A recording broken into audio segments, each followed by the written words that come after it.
You keep showing me love, and you never put. God, it's just me and you. You are all I care about. Salut tout le monde, j'espère que vous allez bien. Alors aujourd'hui, on se retrouve pour l'épisode numéro 4 et je vais vous dire les 20 choses que j'ai apprises en 20 ans. Bon, mon anniversaire est déjà passé, mais j'aimerais quand même partager avec vous ce que j'ai appris en fait durant ces 20 ans d'existence sur cette terre. Alors, c'est pas forcément que des expériences négatives, voilà, il y a aussi des conclusions que j'ai pu tirer par rapport à la vie qui sont aussi positives. Alors, les 20 points ne sont pas forcément organisés de manière dégradée. Pour moi, chacune en fait des conclusions, chacune des choses en fait que j'ai pu tirer sont importantes. Donc, du premier au 20e point, chaque élément pour moi est important. Donc sans plus tarder, on va commencer avec le point numéro 1. Le premier point, guys, en fait, c'est que la vie, elle est vraiment dure. Et là, je vous parle en tant que jeune adulte, c'est-à-dire que je ne suis même pas encore adulte, mais ce que je peux vous assurer, c'est que la vie, elle est dure. Donc tous ceux qui disent « Oh ouais, la vie, elle est facile et tout », franchement, il y a des personnes qui traversent des situations compliquées, des situations qu'on ne peut même pas imaginer. Genre la vie, non, les jeunes qui sont encore chez papa et maman là, profitez. Ça c'est vraiment quelque chose on dit souvent, mais je vous assure, profitez. Tant que vous n'avez pas encore des charges à payer, à gérer ci, à gérer ça, profitez. Parce qu'en fait, quand on commence à être indépendant, il faut gérer. Il faut réfléchir comme un adulte, c'est-à-dire trouver des solutions à ses problèmes. En fait, c'est tellement facile de se retrouver dans des situations compliquées juste pour avoir une bonne vie. J'écoutais l'histoire en fait d'un jeune homme, d'un jeune monsieur qui avait des acouphènes. Il vivait avec des acouphènes. Vous voyez, c'est-à-dire que tout ça, en fait, tous les jours que Dieu a créé, ce monsieur-là, en fait, il a des sifflements dans ses oreilles et tout. Enfin bref, ça c'est vraiment un exemple parmi tant d'autres. Mais je me dis que la vie, en fait, elle n'est pas facile. Il y a des gens qui vivent des vies compliquées. Et ça, c'est vraiment une des choses que je peux attester de ma vingtaine. Donc, moi, j'aimerais dire en point numéro 1 que la vie, elle est vraiment dure. En point numéro 2, guys, never give up. Genre vraiment, n'abandonnez jamais. Là, je parle vraiment de ceux qui sont engagés dans une activité qu'ils aiment passionnément, ceux qui sont engagés dans un certain domaine donc d'activité et qui ont un objectif. Les amis, n'abandonnez pas. C'est un conseil que je vous donnerai, n'abandonnez pas. Parce que, en fait, de peur d'avoir des regrets, et surtout de peur de s'être arrêté non loin de la ligne d'arrivée. Honnêtement, ce serait dommage, en fait, d'avoir un objectif et de s'arrêter en cours de route, sachant que l'objectif est vraiment à 2 pas, quoi.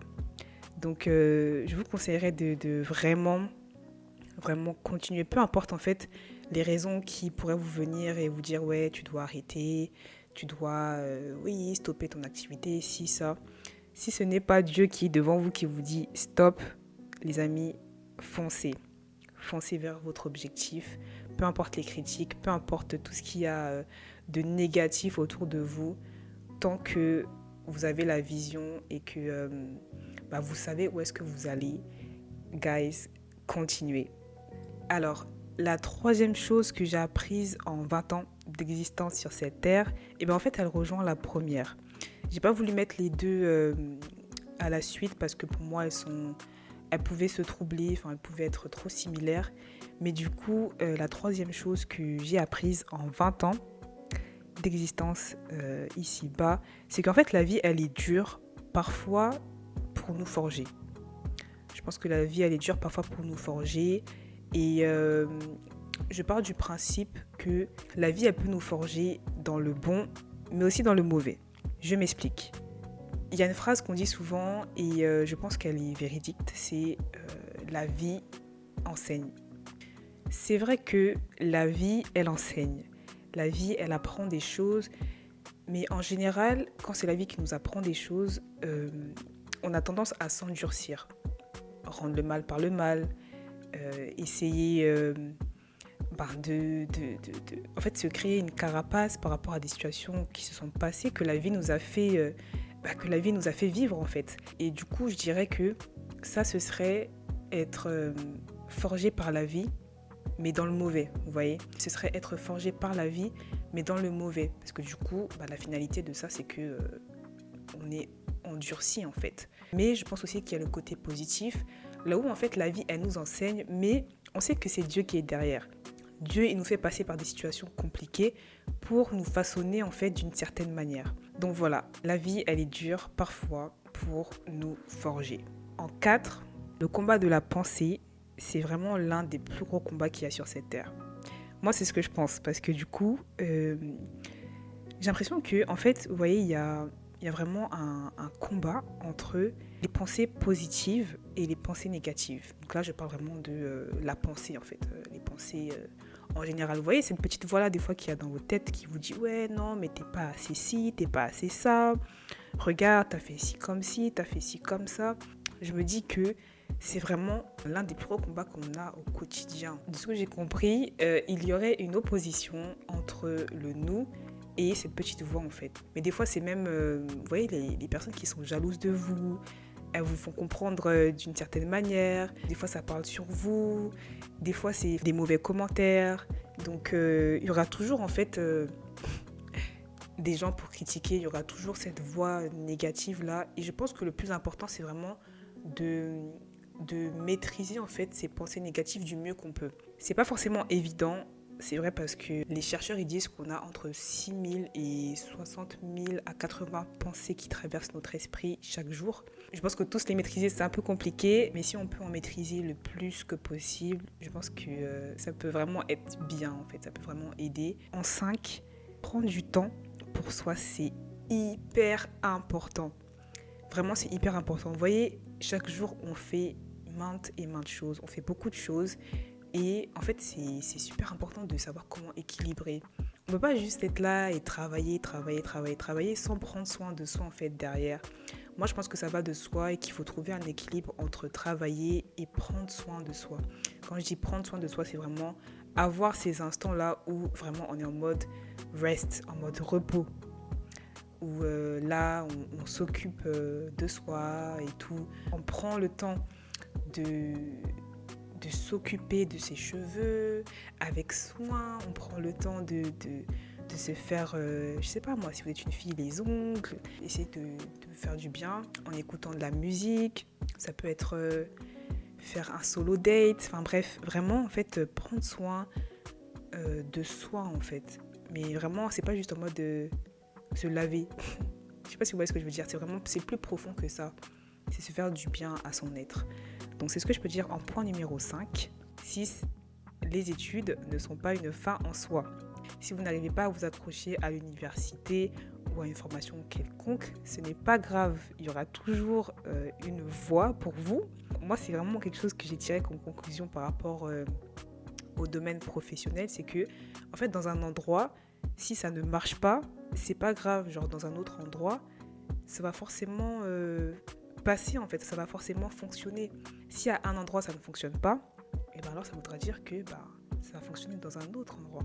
Alors, la 7e chose que j'ai apprise en 20 ans d'existence sur cette terre, c'est que les meal prep, je vous assure que ça facilite vraiment la vie. Bon, meal prep, ça signifie simplement préparer ses repas.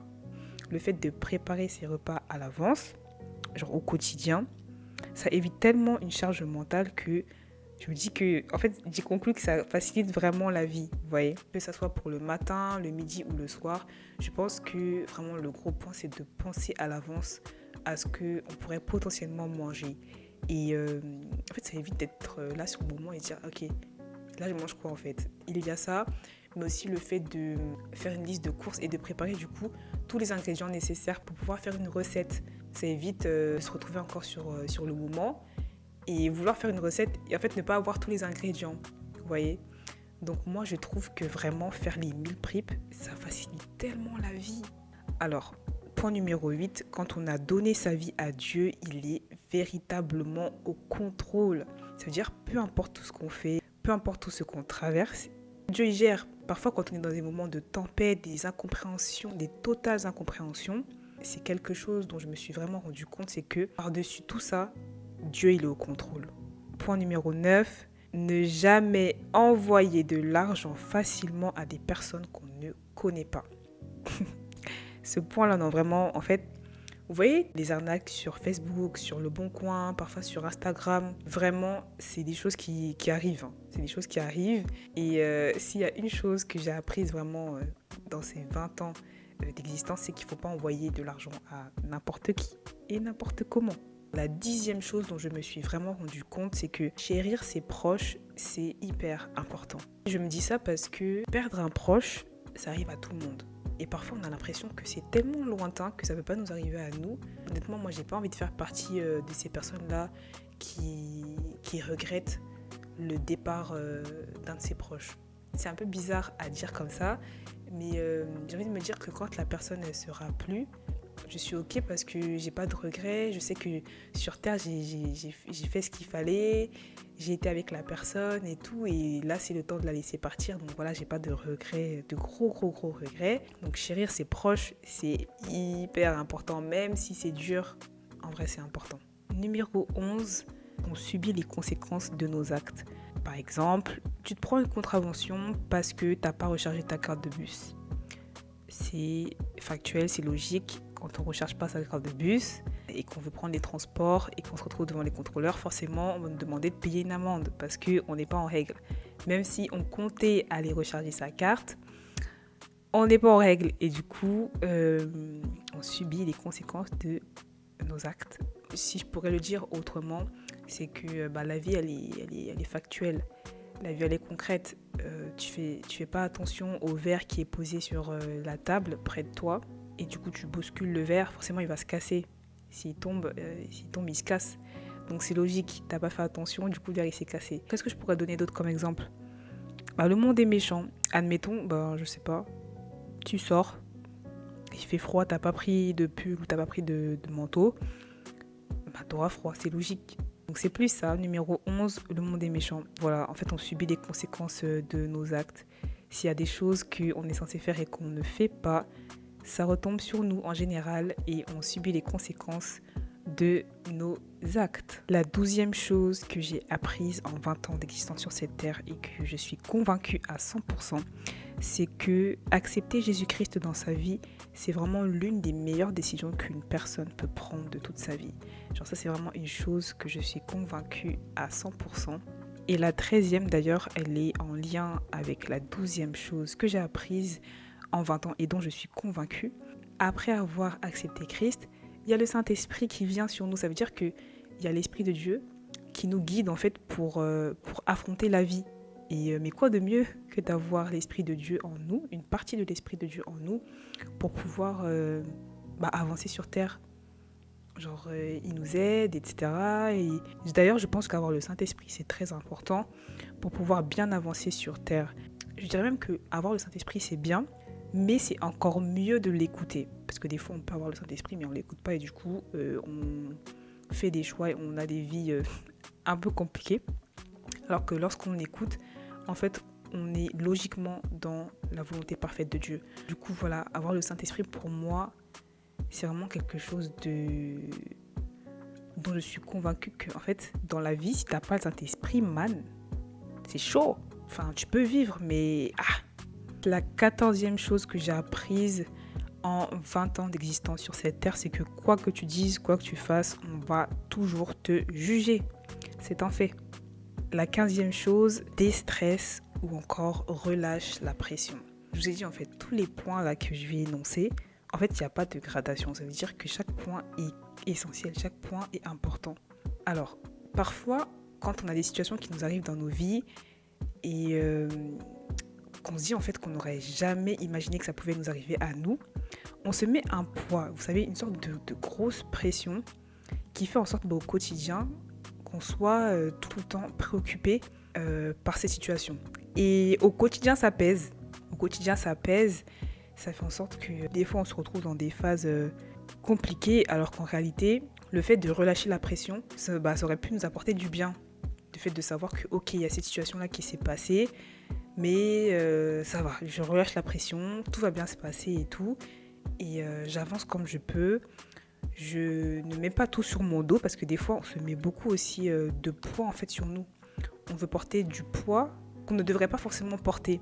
Du coup ça fait que c'est lourd et des fois on décroche parce que on n'a pas su comment relâcher la pression par rapport à une situation qui s'est passée. Encore une fois, la vie parfois elle est vraiment faite pour nous forger. La 16e chose que j'ai apprise en 20 ans d'existence sur cette terre, c'est que la répétition, la discipline et la constance sont vraiment des clés de la réussite.